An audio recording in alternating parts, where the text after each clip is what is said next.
Hey guys, welcome to the Chester Taylor League podcast. We're back for week number 4. Lots of surprises out there, Sam. Yes, fantasy football, love it. Sam's a little tired from being on call and being up for the past 24 hours, so if he's a little lackluster, that's why. So, everything, any dead people today? No, someone got shot though. Ooh, where did he get shot? Shoulder.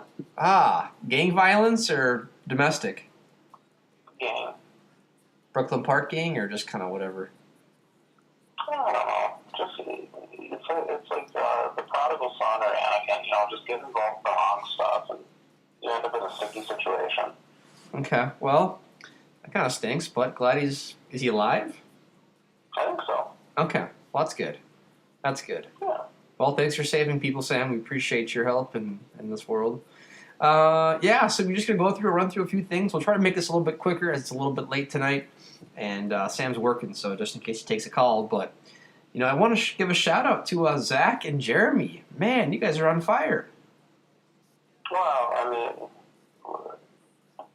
Zach couldn't quite conquer my team this week, but he's doing okay. Stats say otherwise, but why do you think they're doing so good? Why have the guys, the new dudes that we thought that would struggle, why are they doing so great? Well, I can speak for Jeremy. Larry Fitzgerald has like 6 good games in a year, and he's happened to have 2 so far for Jeremy. You catch these guys, and there are some guys that you expected to kind of regress, and for Zach, it's like Kelvin Benjamin and Doug Baldwin outside of this week for Benjamin, and they've both been doing awesome. And you kind of expected them to stink this year, maybe because of them being overhyped, but that wasn't the case at all. Yeah, this is just my thought on it. You can kind of correct me, but I think when we switched from a 10 to a 12-team league, we kind of still had the same philosophy as if we were drafting a 10-team league, and a lot of guys took risks on players that they thought could be potential keepers. And they didn't. They picked players that were going to be good. Michael Crabtree, Fitzgerald, guys that are not going to be keepers, they took. And they're paying off pretty well. Yep, so far. Week 3, you can't jump to too many conclusions, but if you're 3-0 or 2-1 right now, you're sitting pretty good. Well, it's not just 3-0 and 2-1. They've had consistent, above average weeks. So I don't know. I'm impressed. I think it's going to be a good year for them, and I'm happy for them. What do you think of Jordan? Jordan not taking a team and struggling. Do you think that he made the wrong choice, or is it just kind of bad luck, which we don't believe in? Let me pull up Jordan's team because it's tough being a new guy, especially if you don't really read the rules. Looking down his team, his running backs were always going to struggle, especially without Rawls. But his wide receivers, he took AJ Green, which you know how I feel about AJ Green. It's kind of coming through this year, with his one amazing game and then 2 kind of blog games. Yeah. I think he's just having trouble coming by consistent weekly scoring. That's been his problem. He'll get one guy who goes off and then another guy who doesn't. Yeah. Yeah, he's got Brandon Marshall sitting on the bench. I was kind of talking to him. He might be in the market for trading one of his wide receivers for some running back talent because he doesn't have much. It's just not a very well-balanced team. So, I don't know. It's just kind of interesting to see it all plays out. I think these first 3 weeks are going to be more telling than what we think. It's in a 12-team especially, you really can see some lines already being drawn in the sand as far as where teams are headed. So, are you ready for a little data analysis? Yeah, let's see it. Okay. So this is about tiers of teams. So bear with me, guys, but there's only 2 outlying teams statistically as far as average points per week. Zach has the highest total right now. I believe it's at close to 95 points per week. And then there's actually 5 teams that are all within 6 points of each other on average for the year, and that is yourself, myself, Jeremy, Mark. I'm missing one more. Volk. Grant and Volk. 6 teams. 6 teams actually. Excuse me. It's 5 teams. So those 5 teams, they're all averaging only 6 points difference, which is extremely minute for 6 teams all stacked together. That is a clump of teams. And then you have the second tier, which Danny is the other outlying team. He is kind of in between the 2 groups of teams. The bad tier, they're averaging about 20 points less per week, and that would be your Jordo, your trying to think of teams now. Can you check up the worst teams right now? I don't have my paper in front of me. Yeah, Jordo, Samson, Kyle, and Jarris. And Jarris, yes. So all 4 of those guys, they're actually even smaller. They're only 3 points a week difference from each other. So we have these squads of teams that are in these tiers that are vastly apart. And I think we kind of had the hypothesis at the beginning of the year that this 12 team would either create a homogenized league where everyone would be close, or it would create a segregation of good teams and bad teams. I think through 3 games we can see already that there's going to be a good half and a bad half. We'll kind of see how Zach and where Danny line up, but it's pretty cool to see actually. So what do you think about that? Yeah, I think 3 weeks is a small sample size, but it's definitely telling. A few things looking at it. I mean, you'll definitely notice that teams that do well typically have bad scoring against them. So you take a team like Mark, who's in that middle tier. He's actually scored literally the exact same amount of points as me, like 1 decimal point off. Mark's in the top tier. I'm sorry? Mark is in the top tier. Yeah, but then you get screwed. So every year there's a few teams that get really screwed by the schedule, and then some teams that do really well right now. Jeremy's like running away with the schedule, and Jeremy and Zach basically, and Volk, those 3 teams are like just minuscule scoring. And then you've got teams like Mark, where Mark has probably a top half average scoring per week, but he also has allowed 275 points in 3 weeks. So he hasn't had opportunities when he's played teams on their hot weeks where they're almost scoring 90 points a week. I agree. I'm just saying that it doesn't last forever, so the things that you can control is your points of outscoring, or how many points you score. So that's the only you can control. I feel bad for him. I really do. I feel like he's getting the short end of the stick. I agree, but over time, if it is only 3 weeks in, and if you have that same consistent points totalage throughout the year, he'll be the playoffs. He's got to win, 8 of his next 11, kind of a thing, to go 8-6 or so. So he doesn't have, it's not the end of the world for him. He's still in that upper tier. He still has a shot. He's just got to keep it up. And Chris Ivory's back. And Chris Ivory's back, the 8th round keeper. He had refused to trade Allen Robinson to anyone. And Chris Ivory and DeMarco Murray and a bunch of people, but he's ride or die with his boys. He is, and he actually, if he would have accepted my trade, he would have 1 win. He would have beat me last week. So, ouch. Well, but anyways, he just thinks we're trying to take advantage of him. Maybe. But I was just thinking as far as strategy. So if you're a team in that lower tier, if you are Jardo and along with that group of guys, I think it's time to make a move. You have to change something to try to get to that upper tier because your 3-week average is not high enough to make anything going on. A lot of times you'll have injuries, so something has to change. It's time for you to do something about it. Now, if you're in the upper tier, you have a couple different strategies. You can either do kind of what I did and try to trade away your depth for more talent to try to separate yourself from that tier, going for a bye week, or you can hang tight and hopefully people make a mistake or too aggressive and burn themselves. So I kind of want to see what teams do what.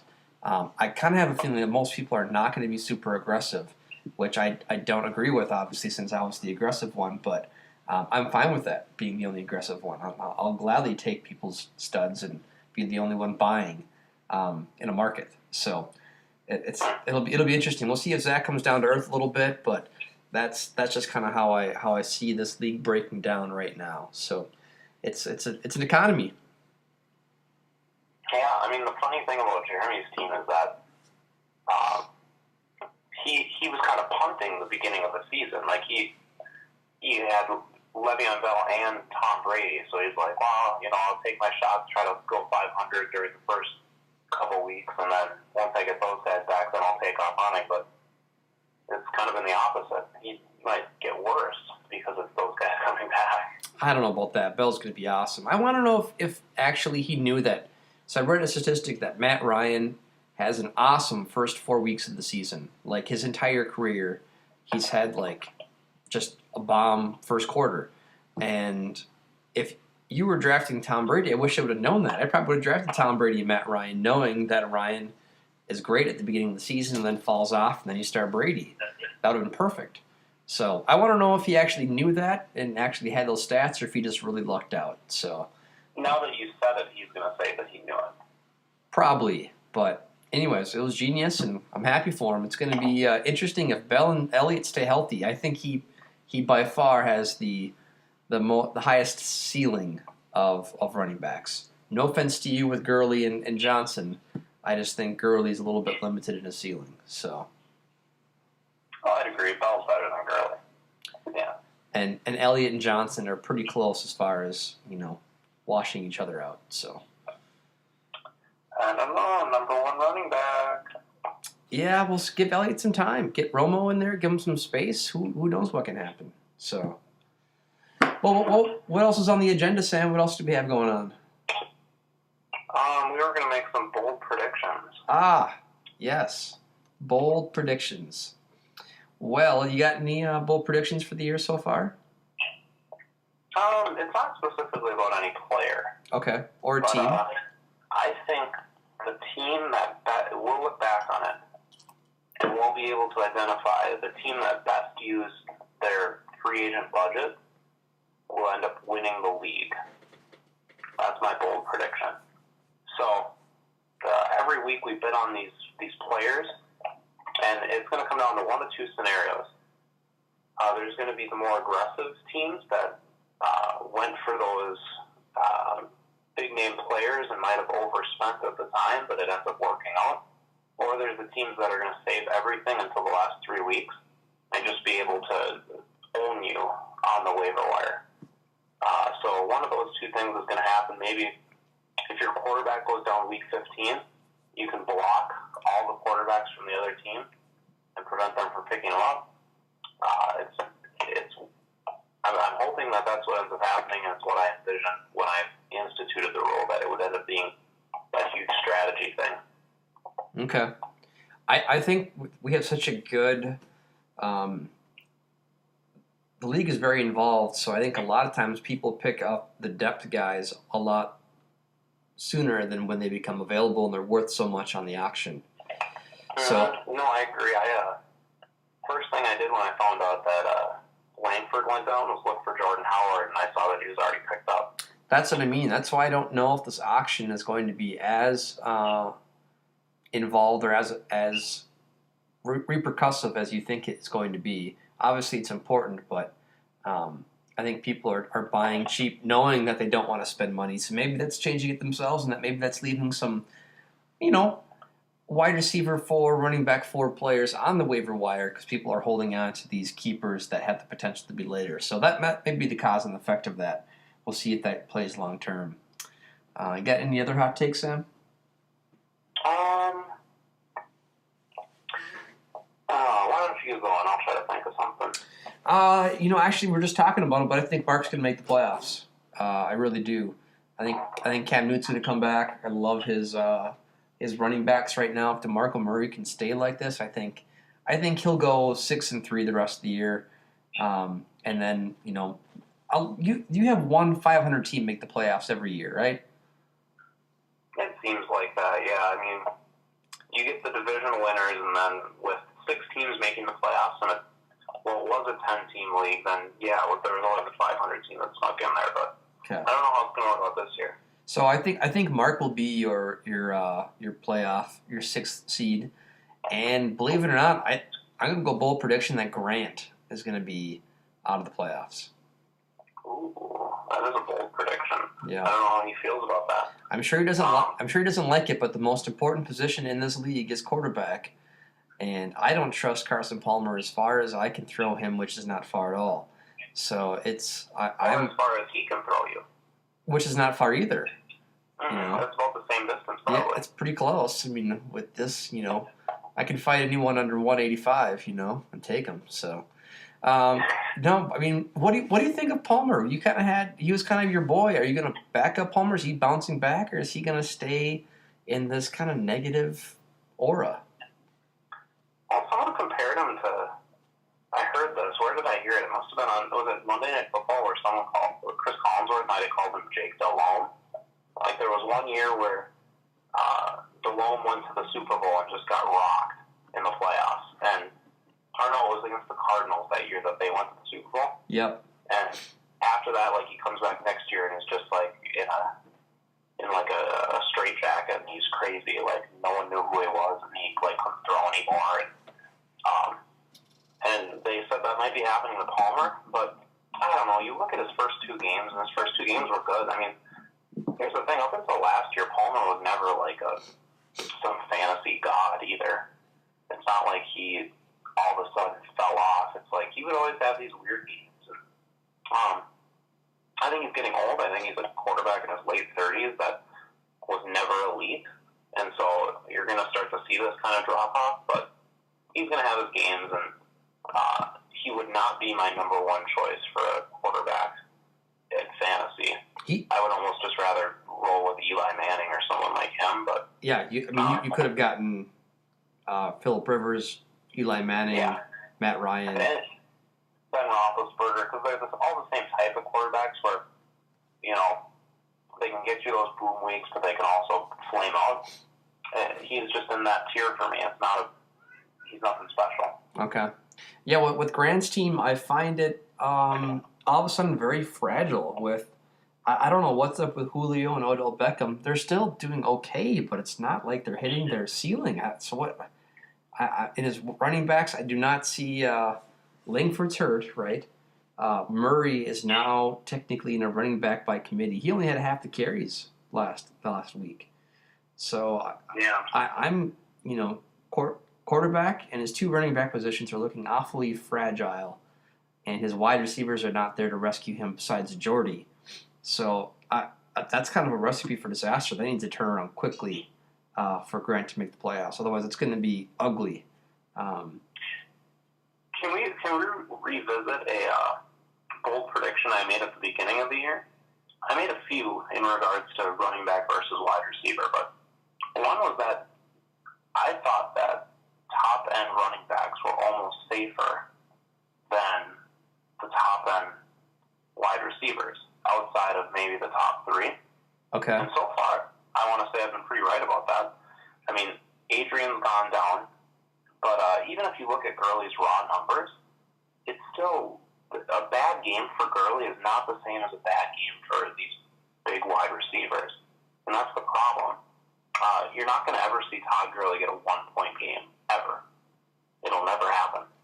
And that's exactly what Julio Jones just did to you. I mean, so, plus on top of it, all these wide receivers are getting hurt. All these guys, and all these running backs that you would have had to pick up if you went 0 RB, those guys are the ones getting hurt. It's not the top end guys. So, outside of Adrian. So, I don't know. I think that's kind of working out how I thought it would. Yeah, I agree. I think 0 RB is dead. I never agreed with it just because that's not my. I've always thought that drafting is based off the value of the player that you're getting, not off the position. So I've never agreed with 0 wide receiver or 0 RB. But yeah, I mean, this year it's if you drafted Bell, he's going to come back. He's going to be a workhorse. David Johnson, I think, was my number one running back besides Ezekiel Elliott, and both have performed very well. Um, Even if you drafted DeMarco Murray, Carlos Hyde, Mark Ingram, all those guys are performing for you. Lamar Miller may be the biggest bust so far, but he's still been consistent. I think the worst game he had was like 80 yards, so it's nothing like that's been bad. There's just been no touchdowns. So yeah, No, and honestly, a lot of the running back things I would mess around with trying to get 5 running backs in the first 5 rounds. And you know who I would come away with all the time?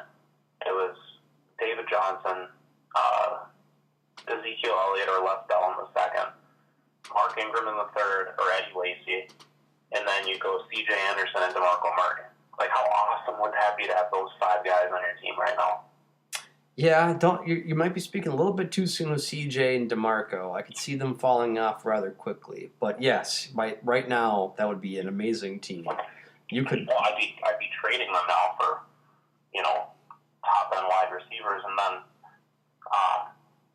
especially if you ended up with guys like Marvin Jones later in the draft. Like, you and I were all over him all year. Yep. Yeah, So I agree. I think even if you got Calvin Benjamin, in the 5th or 6th round, if you win those 5 running backs, you win Calvin Benjamin, Doug Baldwin, and Marvin Jones, and your team would be stacked. So yeah, no, I agree with it. It's been a little bit different of a year though. I did make the bold prediction that OBJ would not finish inside the top 10, and I don't know. I'm looking pretty good on that as of right now. So well, I said that 2 out of those top 3 guys wouldn't finish in the top 10. So we'll see if that you one upped me, huh? We'll see if that ends up working out. Yeah, well, that's how it's going so far. Thank goodness for Antonio Brown, my boy. But well, what's your we have one more news segment, isn't it? The matchup of the week. Matchup of the week? Yeah, what's the game that's going to be the biggest importance this week? If we're going importance, I'm looking at Jordan versus Mark, because I think whoever loses this game is effectively out. I don't think Mark can overcome an 0-4, and I don't think Jordan has the upside to overcome a 1-3 start. Yeah, it is kind of a do or die situation. I think I looked at Jordan's schedule, and he does play a lot of the lower tiers the rest of the year, so it's not like it's the end of the world for him. He's had some tough games other than playing Kyle last week. And yeah, if Mark goes on 4, that would be tough. That would be tough. But I think Cam Newton bounces back, has a big game, and I don't see the low ceiling of Jordan's team being Mark right now. So I don't worry. I don't worry all that much about. I do unfortunately think Mark will win that one. It's almost a sure thing. But my biggest matchup is actually between you and Grant. Yeah. If Grant loses one as 1-3, his odds of making the playoffs go way down. And if you lose, I think that's going to trigger kind of a trickle down effect of maybe some moves amongst the league. You might start acting, hit the panic button a little bit. And Grant, if he loses, will definitely hit the panic button. So one of you guys is going to lose, and one of you guys is going to start making some moves because of it. It just will have an effect on the league, no matter what. So we'll see what happens. I wouldn't be surprised if G-Dog sold Jordy Nelson high and tried to get a decent quarterback and a running back out of the deal, because if he loses 2 more games, that's going to be difficult for him to bounce back. Yeah, I agree with you. It's kind of a must-win for him, and it's not a good time to play my team, I don't think. I think there's a lot of good things coming around for my team right now. Your matchups look really good, too. The one, kind of the bad thing is that I'm rocking the Tampa Bay duo of Sims and Evans, and they're both playing Denver. I don't really like that, but... The rest of the team looks good, though. I think Gurley's playing an easier team. Hey, you just need another wide receiver, dude. Man, it's a little rough. I mean, who knew that everyone on my team would get hurt? That's true. Yeah, can't blame you for that. Can't blame you for that, but yeah. Well, anyways, that's what's going on. So I think I also want to give a ode to a dead guy, Steve Smith. We forgot to mention him last week. Rest in peace. He's done. So when Kyle drops him, you know he's done. I'm not giving up. On Steve Smith? Mm-mm. Okay. I believe. Well, if you're wacko for Flacco and you love yourself some Steve Smith, I don't know why Kyle kept him. I want to hear what Kyle has to say about that. Well, he got Devontae Parker, which was a good move. Yeah. Well. Okay. Well, Sam, hit the hay, man. We'll let you go, and we'll just keep a couple of the last posts up for the podcast, just because we've kind of had them very close back to back. So that's all I got. You got anything else? Nope, I'm good. All right, thanks, guys. Well, have a good night, and go get them this week. We'll see what happens. Take down G-Dogs. We have one less guy to worry about. All right, sounds good. All right, see you guys. Have a good night.